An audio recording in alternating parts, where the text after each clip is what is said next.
This tiny Polish Jew chess wonder child, as the Germans call him, who is taking on all the best players of Berlin at once and beating them, is the most remarkable atom.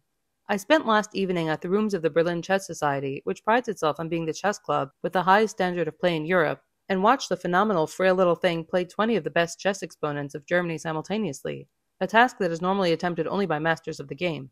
He lost one of the games and drew about 3, the rest he won. It was a positively uncanny sight. There the little fellow was in a sort of pen, made up of a ring of tables, on the opposite side of which sat his 20 opponents. He, poor little chap, could not even sit, he had to walk from board to board all the time, and he stood continually. And behind the players, in a dense crowd, stood about 200 spectators, craning their necks to catch a glimpse of the wonder child, as if he were a curious specimen in a bottle, which, indeed, is rather what he looks like. It would have tried a stoic philosopher to concentrate his mind on anything with all those huge forms bending over him, like ogres feasting their eyes on a dwarf. But little Samuel Reshevsky did not seem to know they were there. He propped his thin little arms on the table edge in front of him and fixed his dreamy eyes on the board. Occasionally he would raise them and peer fixedly into his opponent's face as if to read his thoughts. And they are extraordinary eyes, solemn, profound, full of a sort of wariness, as if they had looked deeply upon many things. The soul of what old dead-and-gone chess-master lives in this baby body?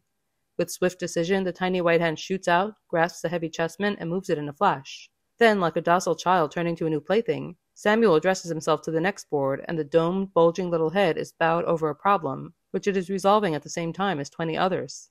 He is rather a pretty little boy, with a tiny, round, fat face, but so very, very small. His uncle says he is 8. He looks 5. He speaks only Yiddish, and his life is entirely made up of chess, which he learned from his father. No particular ability seems ever to have existed in his family, but his uncles were well known for their elaborate knowledge of the Talmud.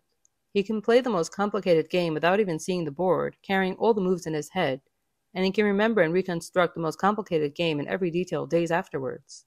Where is Lasker is the only question he asks strangers who try to talk to him. He has heard that Lasker is the best player in the world, and he wants to meet him. His other amusements are riding on merry-go-rounds and sleeping. He sleeps tremendously, and presumably it is owing to this that his amazingly overdeveloped brain does not wear out the frail little body.